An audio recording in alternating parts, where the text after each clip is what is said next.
Thanks for watching Four Color Commentary. I'm Mark Allen, and this video is going to kind of combine two things I wanted to do in two separate videos. I decided I can do it in this one vid, and it's going to kind of focus on Rich Buckler, the longtime comic book artist Rich Buckler.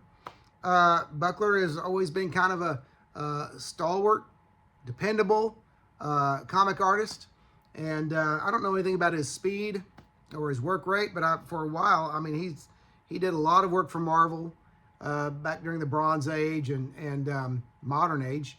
But I always admired his ability to, and this sounds defamatory, but it's not, but his ability to copy. He had his own style, but he could also copy or ape someone else's style. He has a really good, or had a really good Jack Kirby style, all right? I've heard people talk about him tracing other people's work. I've never heard. If I was to believe something like that, it would have to come from someone, it would have to come from a professional in the field that I trust, not from a fan or from a comics journalist, okay? So anyway, but anyway, I wanted to talk about a character that he created that for the character's first three appearances, he was, Buckler was front and center. But he started in this book right here, and I just covered this not long ago during my Atlas Seaboard retrospective series. This is Demon Hunter, and the character's name is Gideon Cross. He is a member. He started out as a member of a cult, who then left the cult and became hunted by the cult. All right, because everybody knows you don't leave a cult. Okay, and he is a demon hunter. He protects the earth from demons that encroach upon our dimension. And he is also a mobster. And again, in this book, his name is Gideon Cross. All right. So in 1975, Atlas Seaboard expended all their energy and all their money and published a bunch of books, and then didn't publish any book past fourth issue. This one only got one issue, and then Seaboard was done. Okay, so 1 year, 1975, and that was the end of their characters for a while. But two characters, the Scorpion for one, went on to be featured in Marvel Comics as Dominic Fortune, I believe. But also the Demon Hunter showed up again, and he showed up in Marvel Spotlight number 33 in 1977, 2 years later. Okay, so 2 years later, he's not Gideon Cross Demon Hunter anymore. He's Eric Simon Payne Devil Slayer. Okay, and he meets and battles Deathlock there. And you see a little different color scheme, same basic costume, just a different color scheme. Let me get these. Here we go. Trying to make my fingers work. There we go. There we go. Okay, so you can kind of see same basic costume, just a different color scheme. And at this point, I really like the main red costume of Demon Hunter better. Okay, but so in here he's the same character, just different name, same origin. Was part of a cult, got out of the cult, is now hunted by the cult. Was also a mobster as he was in Demon Hunter. I don't remember if I mentioned that, but he was a crack shot, kind of a button man. And so that's him. What's neat about this Marvel Spotlight issue, number 33, is that he flies into Kennedy International Airport from Jamaica, which is where he was headed at the end of Demon Hunter number 1. He had a job to do in Jamaica, and that's where he was headed.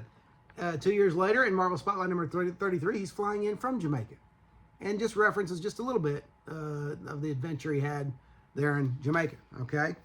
And so from there, you have a really solid story with great Rich Buckler art. Let me see if I can see who.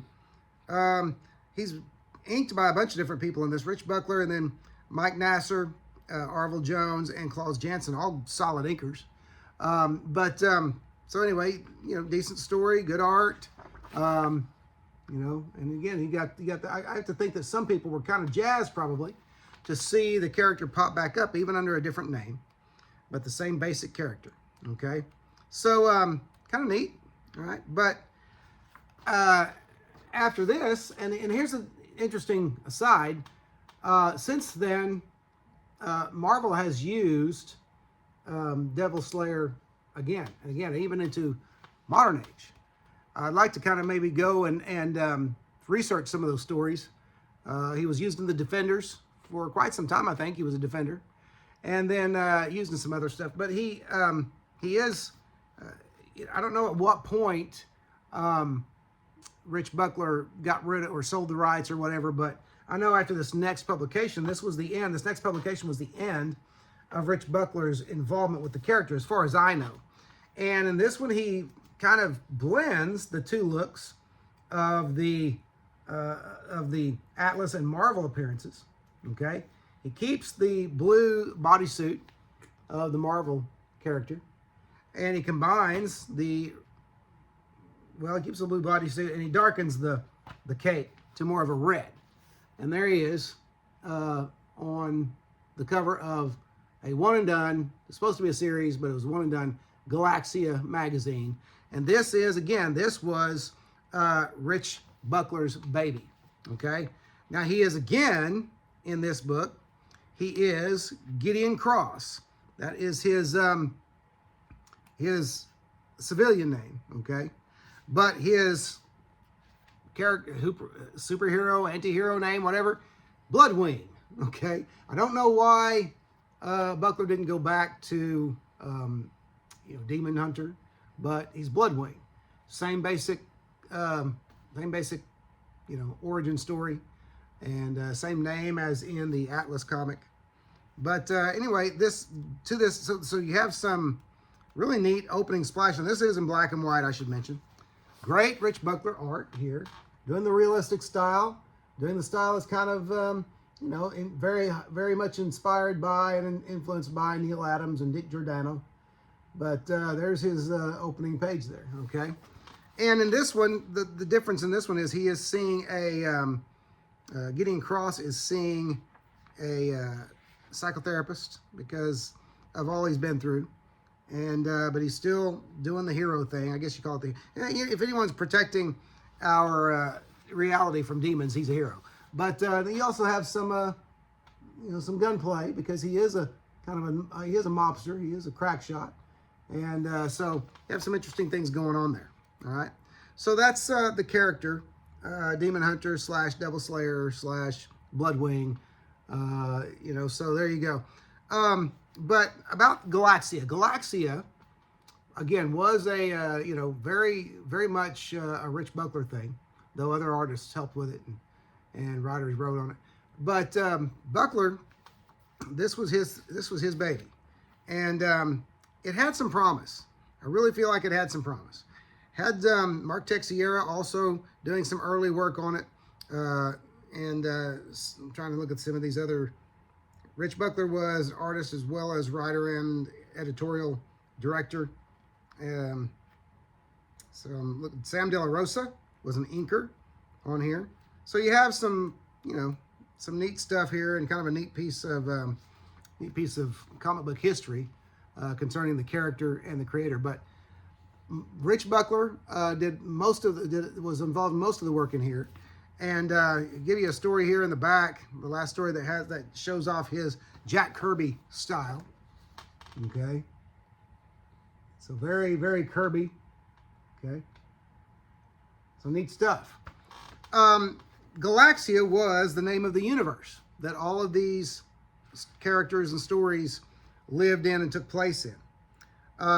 And so you've got this one galaxy, and so you had, this one universe. So I have to think that they had plans eventually, even though some of these characters were in different times. You have to have plans where stories probably intersected and characters even intersected in one way or another. So kind of a neat concept. It had a spiritual aspect to it that was, for lack of a better word, was Christian, but they didn't use any of the traditional, they didn't use very many anyway, of the traditional Christian terms and vocabulary. So it was interesting. And I think it may have been, it's hard to find much history on this book, especially what Buckler was thinking or what the creators were thinking. And if anyone can give me a link or something like that to some more information, that'd be great. But it seemed to be an attempt at doing something like Christian comics without having it be labeled as Christian comics. That's the closest I can come, you know.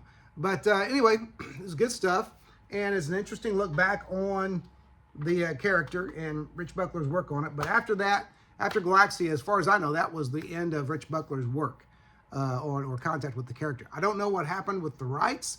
You know, I assume that Buckler owned the rights to it, because I thought that was the deal at Atlas, that the creators retain their rights to their characters. But I don't know. At the end of the day, you know, there's very few people, honestly, who I think really know what went on there, and I don't count very many fans as being among them. So it is what it is. It's kind of a neat piece of comic book history. So those are some books that are kind of desirable. They're fun to read, of course, and just kind of neat little pieces of comic book history, especially if you're a Rich Buckler fan. So anyway, that's it. That's all I wanted to show. I wanted to work in that Galaxia magazine and talk about the Demon Hunter character. But that's it. We'll be back soon with another video. I would say we. I don't have a crew. I'll be back soon with another video. Hope you're here to watch it. Thanks for watching 4 Color Commentary. We'll see you next time.